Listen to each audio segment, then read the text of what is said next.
Hello, welcome to today's Q&A on wireless radiation.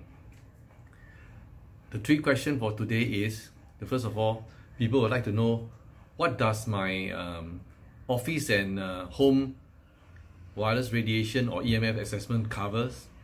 The second question is, there are so many gadgets out there that claims that they are effective against reducing the EMF. Are they effective? And the third question is concerning about what are some of the tips that they can follow in order to reduce their EMF exposure, daily exposure. Let me answer the first question. My home or office EMF or wireless radiation assessment covers two areas. One area is to assess your amount of wireless radiation that can be detected in your home.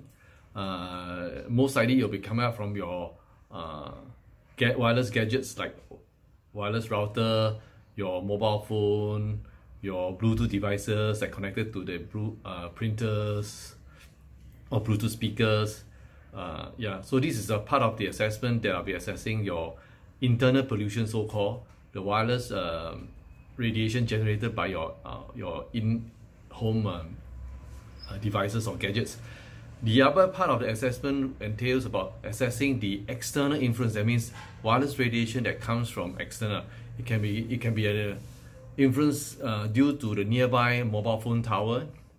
For those that doesn't know how it looks like, you can actually just Google around or just put cell phone tower or mobile phone antenna or tower. You can see that all those rectangular structure, those are actually appearing more and more in a lot of buildings near you. So this is how it looks like.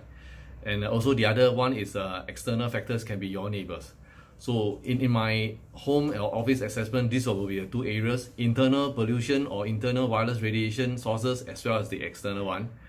And of course, apart from the testing out the wireless radiation or microwave radiation sources, I'll also be assessing radiation that emits from electrical appliances coming out from like, for example, power sources, wiring, whether you're staying close to a transformer or substation. So this will also be included in the assessment as well. So for the second question concerning about, there are so many gadgets out there that claims that they are effective in reducing the EMF. Are they really effective? It's true. There are really many products out there that is claiming that they are able to reduce the EMF exposure. A very common one is one that you can find. There's a chip that put behind the phone. I'll say that, and they will use some meter to detect and show that it is very effective. There are two things that I will mention here. Firstly, they are not effective because by using the right meter, the right detector, a microwave detector, you can see that with or without the so-called the phone sticker, the radiation level doesn't change a single bit. Yeah. So in a lot of advertisements you see online, they often have a meter. The meter itself is very highly questioned because those meter, I know what kind of meter it is. They don't even have a unit of measurement. It's most likely actually detecting a magnetic field or electric field, which is a very cheap meter. But unfortunately, a lot of times microwave, we are talking about wireless radiation. Those meters cannot detect microwave. Yeah, so that's a very common thing. There are also things like a salt lamp that emits negative ion. Those negative ion could be really beneficial for the human body. But again, people tend to overclaim that they are able to compensate EMF.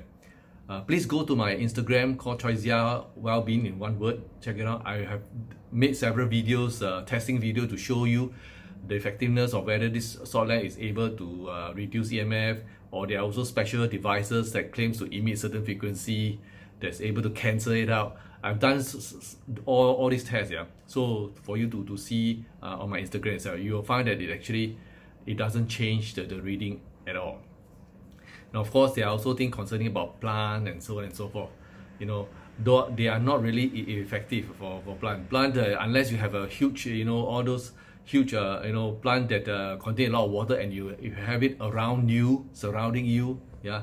Then of course the microwave that comes in will be first absorbed by the plant. But of course, it is not practical for you to be staying or house yourself with all those huge plants. So again, with the small plant that they put on one side, it is not going to change it. You'll be just sitting down there getting their if it is a plant with a lot of water content, you'll be standing down there just to absorb the microwave. It will not help you to absorb those radiation that comes to your body. And of course, there are also materials like a special kind of rocks, shingite or special orgonite or things like that. Again, please see it in my Instagram. I've made some. You move it around, it doesn't change a bit. And of course, in YouTube itself, you can also find a lot of other videos that people have created to explain this feature. You can see some people that uses the wrong method. It seems to be very effective, and you can also see from other videos that are actually using the right method to do the test. You can see that they are not effective. They could be effective in other ways, like giving you certain kind of energy, which I'm not an expert in those areas. But when it comes to EMF, definitely it's not going to help you. Okay, now coming to the last question on what are some of the tips that people can follow, on a daily basis. Just remember 4 words. Firstly, is distant. The distance will help to reduce the amount of wireless radiation dramatically. Whether is it you put it on a phone, of course there are high influence of radiation. You put it here, it drops to a factor of more than 10. And you put it further away, it drops even further. So to address a very simple thing about wireless radiation is distant. The further you are, the safer you will be.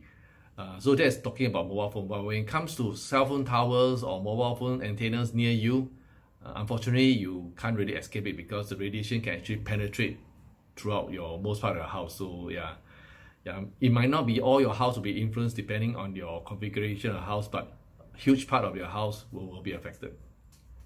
The second tips is about the usage. Don't use so much wireless devices all at the same time. Typically, you have a mobile phone. When you have so many antennas for Bluetooth, Wi-Fi, GPS, if you do not need it, deactivate it, because once you activate it, it's very convenient. It's very convenient. You get connected everywhere easily, very fast. But at the same time, you are activating all the antennas. So the amount of radiation that is coming up from the phone, of course, is much more when you compare if you just only activate the mobile phone signal. So that's one thing, the usage. And of course, don't surround yourself with so many of these, wireless Bluetooth, wireless this, wireless that, everything, and you are constantly exposed to it 24/7, even when you're asleep. So if you are not using it at home, for example, a wireless router, just simply turn it off. This will be very simple things that you can do. Limit your exposure. And number 3 is regards to cable as much as possible, meaning that there are a lot of things that you can actually cable it. Don't go wirelessly. Get your device wirelessly connected all the time. For example, a Bluetooth speaker, you can actually have a cable. A computer that you are using or iPad, you can actually cable it. In fact, cabling or Ethernet, using the Ethernet option, it gives you a much faster speed when it comes to surfing the internet. It doesn't drop so easily, the signal. It is actually very cyber safe. Nobody can tap to your information wirelessly, so it's very safe. So there are many advantages that you can use with cabling your devices. The last one will be shielding, of course. Shielding when you have actually no other alternative, like for example a mobile phone or your cell phone tower that comes to your house, or with the influence of external influence from your neighbors, you need to have some shielding. And why shielding? Shielding is proven to be the most effective ways to reduce microwave or wireless radiation.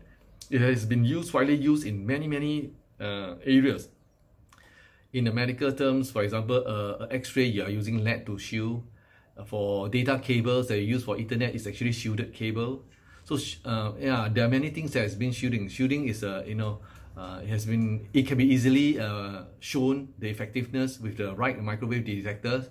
So this is exactly what I do when I go to a house to do the assessment. When they need this solution, the shielding solution will come. And definitely, one important area is definitely to show the before and after. Before the shielding solution is in place, and after that, how effective the radiation level has gone down. So the last one will be shielding, of course. So I hope that these 3 questions I've answered, in this short video. If you have any more questions, please write to me or just send me a note in my Facebook or even in my email. Yeah. Thank you very much. See you again.